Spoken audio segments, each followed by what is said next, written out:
जी हाँ, बात। वॉलंटियरिंग का काम आपने जैसे बोला, मेरे को पकड़ा दिया आपने सोशल मीडिया का कि फेसबुक लाइव भी करो।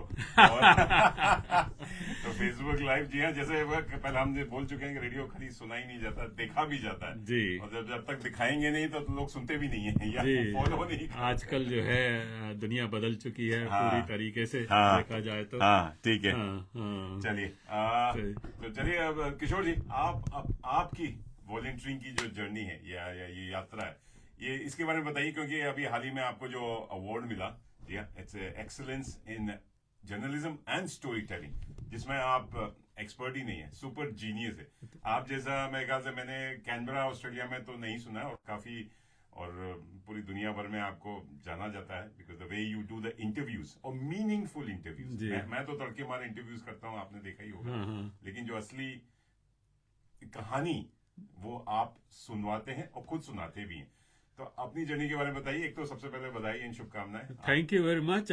बधाई और शुभकामनाएं। तो जैसा कि मैंने कहा कि ये अवार्ड मेरा अवार्ड नहीं है, ये अवार्ड तो हमारे रेडियो मनपसंद के लिसनर्स का है अवार्ड। क्योंकि अगर लिसनर्स नहीं हो तो हमें कौन पूछेगा, हमारा रेडियो तो एक तरह से उन्हीं के बल पर चलता है। और सबसे बड़ा अवार्ड मुझे जब महसूस होता है जब अगर कोई लिसनर अपनी ओर से कहता है कि आपका कार्यक्रम अच्छा लगा, प्रोग्राम अच्छा लगा। उससे बढ़कर कोई भी अवार्ड नहीं होता। तो मैं ये अवार्ड जो है डेडिकेट करता हूँ अपने लिसनर्स को, उनके प्रेम को, जो पिछले कई वर्षों से मुझे यहाँ पर मिला है।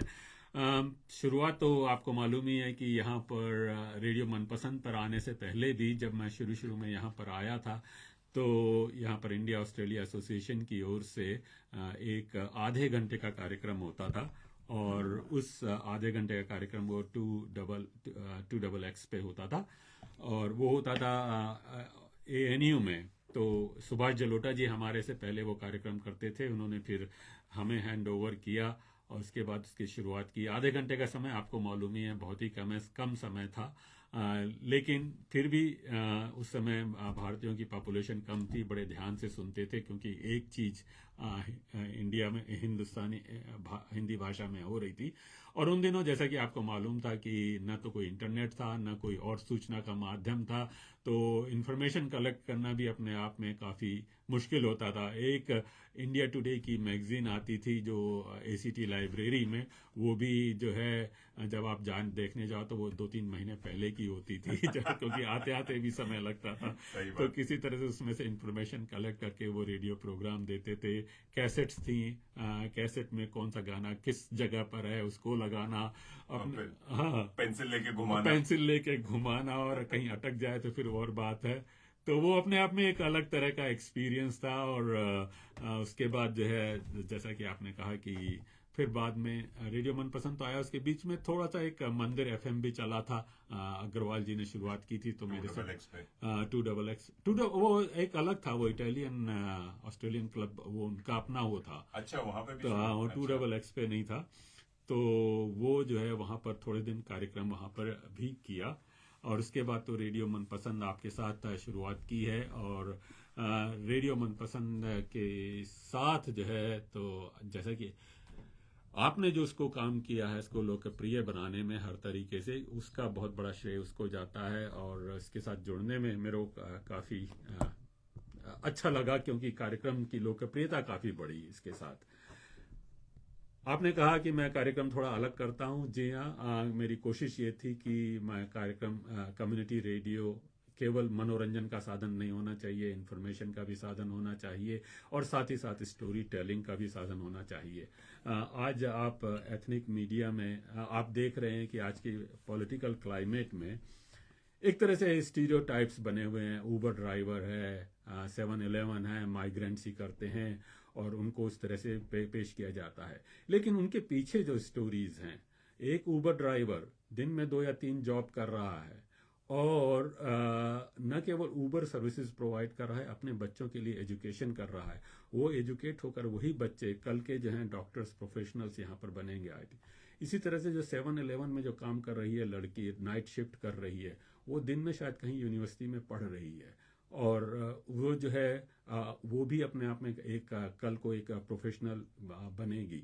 और तो जब ये माइग्रेंट्स की जब बात होती है, we don't have to make Australia great again, we are making Australia great every day. उनकी स्टोरीज बताना बहुत ज़रूरी है अपने रेडियो के माध्यम से। तो मैं उसको रेडियो के माध्यम से लाने की कोशिश करता हूँ।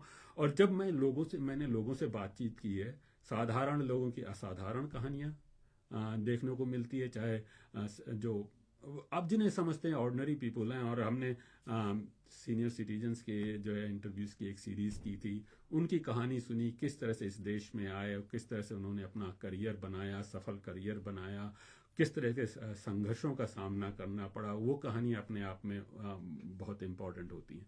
फिर हम ये देखते हैं कि चारों ओर जो है हमारे हिंदुस्तानी हर तरह के क्षेत्र में, चाहे वो मेडिकल प्रोफेशन हो, चाहे आईटी प्रोफेशन हो, चाहे एकेडमिक्स हो, उसमें अपना योगदान दे रहे हैं। और उनकी बातचीत करी, जैसे प्रोफेसर अजय राणे की, जिन्हों को प्रवासी भारतीय सम्मान मिला था, और जिस तरह की वो सेवा कर रहे हैं चारों ओर, न केवल एक व्यस्त करियर होने के बावजूद। और आज के कार्यक्रम में डॉक्टर दिलीप घनकारी से बात कर रहा हूँ, ये लोग इतने व्यस्त समय के बावजूद भी अपना समय निकालकर ऑस्ट्रेलिया की सेवा कर रहे हैं, भारत की सेवा कर रहे हैं। उनकी कहानियाँ लोगों के सामने लाना बहुत ज़रूरी होता है। तो एक तो ये पहलू हो गया। दूसरा पहलू होता है कि एथनिक मीडिया के होने की वजह से हमारी रिस्पॉन्सिबिलिटी ये भी होती है कि जैसे जैसे कम्युनिटी ग्रो होती जा रही है, हम अपने आप में ही सिमटे रहते हैं। यहाँ पर ऑस्ट्रेलिया में आए हैं तो हमें ज़रूरी है कि ऑस्ट्रेलिया में भी समाज से भी मिले जुलें, समझें उनके यहाँ की परंपराएं। और साथ ही साथ समाज बड़ा होने के साथ साथ समस्याएं भी आती हैं, उन समस्याओं को आंख नहीं मूंदे, चाहे डोमेस्टिक वायलेंस हो, चाहे डाइवोर्सिस हों, रिलेशनशिप्स के इश्यूज हों, मेंटल हेल्थ के इश्यूज हों, जिनके बारे में हम बातचीत नहीं करना चाहते ओपनली, वो भी मैं अपने रेडियो के माध्यम से लाने की कोशिश करता हूँ, ताकि इन विषयों पर हम खुलकर बातचीत कर सकें। और एक तरह से रेडियो मनोरंजन का तो माध्यम होना ही होना चाहिए, लेकिन साथ ही साथ इस तरह से समाज सेवा का भी माध्यम होना चाहिए।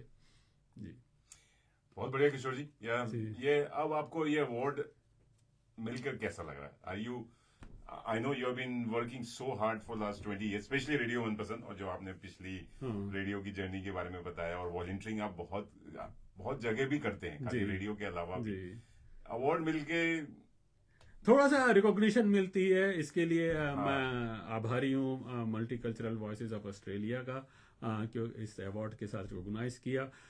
लेकिन अवार्ड की मुझे कभी वो नहीं रहा कि अवार्ड चाहिए मुझे। चाहता तो मैं पहले से कोशिश करता, लेकिन मैंने कभी ऐसी कोशिश नहीं करी है अवार्ड्स लेने की। एक बात तो ये मानना है, आपने कहा था वॉलंटियरिंग से सेटिस्फेक्शन भी मिलता है, वो अपने आप में एक रिवॉर्ड होता है 100%। और ये जो रेडियो प्रोग्राम करते हैं हम, यस, एक समाज सेवा तो है, साथ ही साथ हमारी पैशन भी है, हमारी हॉबी भी है, एक तरह क्रिएटिविटी का माध्यम है। मैं तो बड़ा आभारी हूँ, रेडियो मनपसंद के माध्यम से मुझे इतने लोगों से मिलने की अवसर मिलता है, शायद कहीं होता था अवसर नहीं मिलता है। बिल्कुल।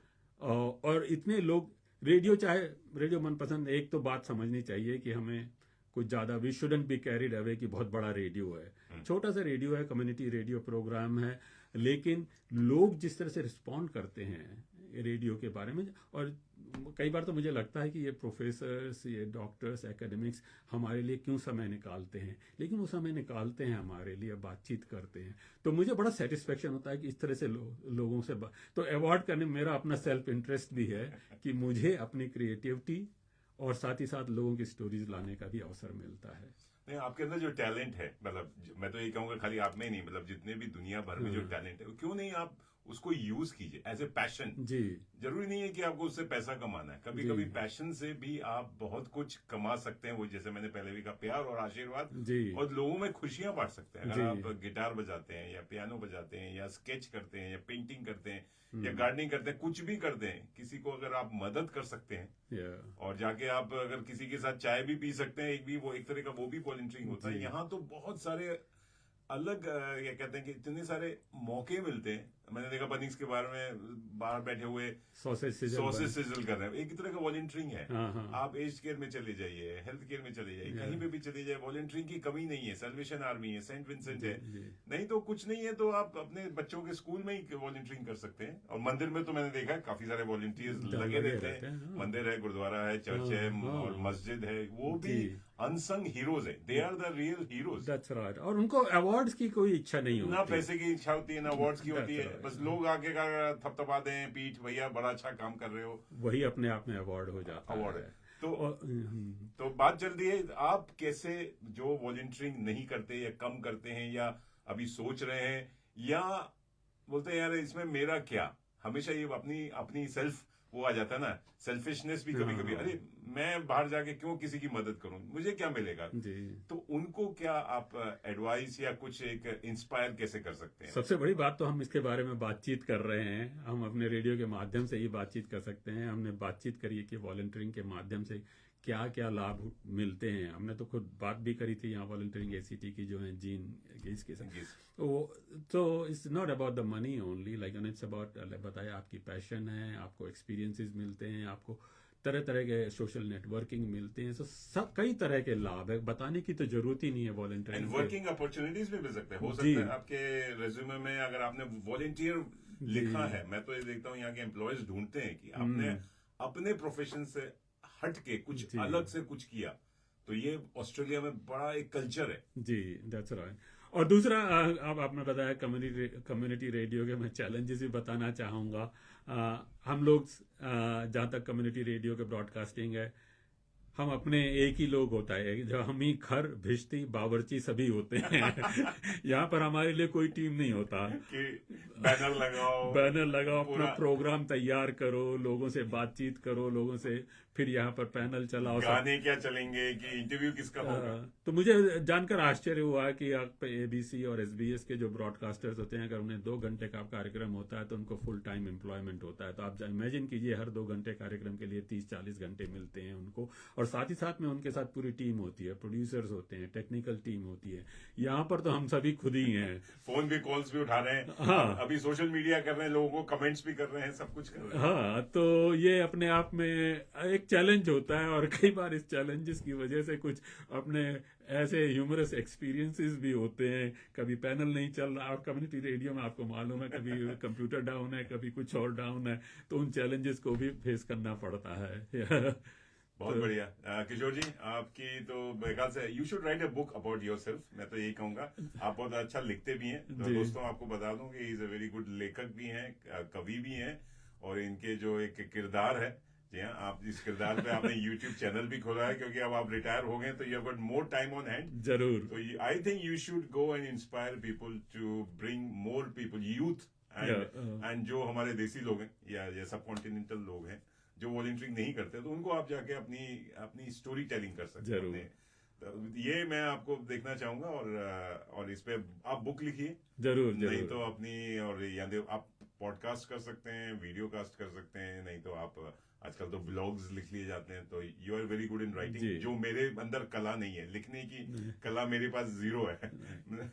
तो बेस यही है मनीष जी, धन्यवाद। आपने जो काम किया धन्यवाद मैं आपको भी देना चाहूंगा, क्योंकि आप जिस तरह से रेडियो मनपसंद चलाते हैं उसकी वजह से हमें भी प्रेरणा मिलती है कि अपना इसमें काम करो, लोगों की लोकप्रिय बनाते हैं। CMS FM 91.1 जो अपना समय देता है, भगवान जाने अब कितने समय तक ये रहेगा। जिस तरह की माहौल बना हुआ है कि SBS बंद हो जाएगा तो CMS भी बंद हो जाएगा। लेकिन इस वक्त में हम लोगों की रिस्पॉन्सिबिलिटी ज़्यादा है अपनी आवाज़ उठाने की। न केवल हमें, हमारे लिसनर्स को भी, सभी को भी ये समझना चाहिए कि ये कंट्री मल्टी कल्चरल कंट्री है। This is not a monoculture country. Let's keep it like that, and that's the beauty. हम अपनी कंट्री से अच्छी चीजें लेकर, कल्चर लेकर, म्यूजिक लेकर, आर्ट लेकर, अपनी भाषा लेकर आ रहे हैं। जी हाँ। और सबसे ज्यादा जो यहाँ इस कंट्री में है कि खान पान। जी, जरा देखिए, अपना मोनोकल्चर फेस्टिवल हो जाए मल्टी कल्चरल फेस्टिवल के बजाय, तो क्या आपको मिलेगा? Fish and chips, fish and chips, fish and chips. बिल्कुल सही कहे। बस कोशिश कीजिएगा। धन्यवाद मनीष जी, आपका।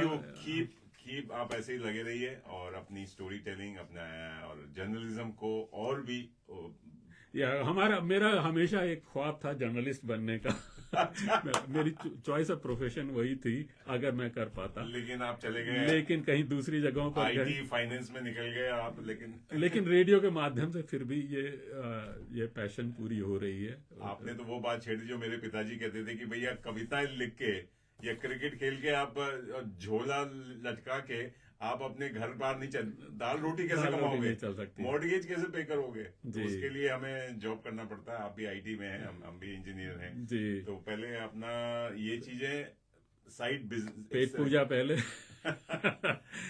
बाकी बाद में। चलिए, thank you Kishore ji, thank you Manish ji, thank you Kishore Nangrani आइए फिर एक बार for winning this award for, and thanks to Multicultural Voices Australia and हमारा CMS FM 91.1 FM, साथ में कम्युनिटी ब्रॉडकास्टिंग फाउंडेशन जिनकी वजह जो ग्रांट्स हमें देता रहता है, साथ में हमारा जो mother of all ethnic broadcaster है वो community broadcasting association of Australia CBAA, इन सबको। और साथ में हम कैसे भूल सकते हैं अपने परिवार को, कैसे भूल सकते हैं, अगर परिवार हमारा साथ नहीं देता तो आज हम यहाँ 20 साल से स्टूडियो में बैठ के ये रेडियो नहीं कर रहे होते जी। तो परिवार, हमारे पार्टनर्स, हमारे बच्चे, हमारे जितनी भी फैमिलीज हैं उनको भी, और साथ में हमारी जो आरजेस की जो टीम है रेडियो ब्रॉडकास्टर, उन्होंने भी कितना सपोर्ट किया। आज जो 12 की जो टीम है हमारे साथ रेडियो मनपसंद, उनका भी पैशन और उनके भी ये कहते योगदान के लिए भी बहुत बहुत धन्यवाद है।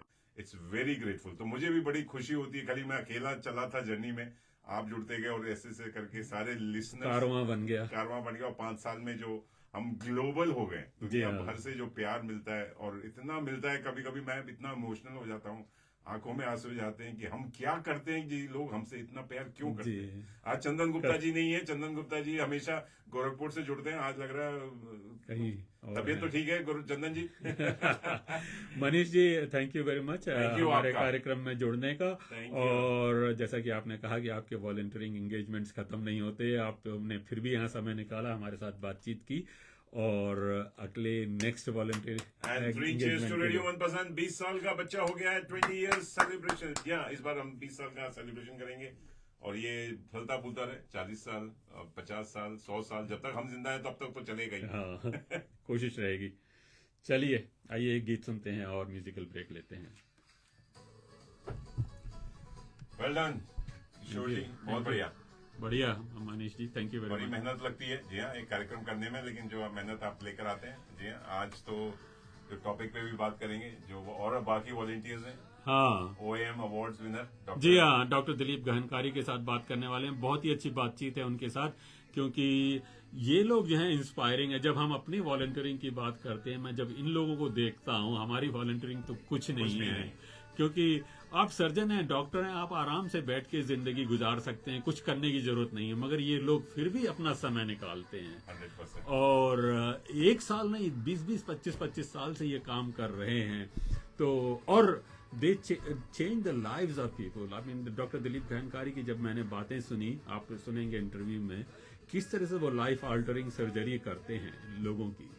बताइए, जो आदमी चल नहीं सकता, फिर नहीं सकता, या हाथ टूटा हुआ उसका हाथ फिर से बना दिया या पैर फिर से चला दिया, ये तो भगवान ही करते हैं और वो भी फ्री, मुफ्त। तो ये अपने आप में काबिल तारीफ है, जो मैं इनकी जितनी प्रशंसा की जाए, हमारा वॉलंटियरिंग वर्क कुछ भी नहीं है उनके सामने। Long live volunteering and long live radio Manpasand. Thank you, thank you Kishore ji, thank you Manish ji, talking to you. चलिए लगे रहिए, देखते रहिए, सुनते रहिए रेडियो मनपसंद जी, पूरा तड़का लगा विद आरजे किशोर और आरजे मनीष के साथ। Thank you and lots of बधाइयां, शुभकामनाएं।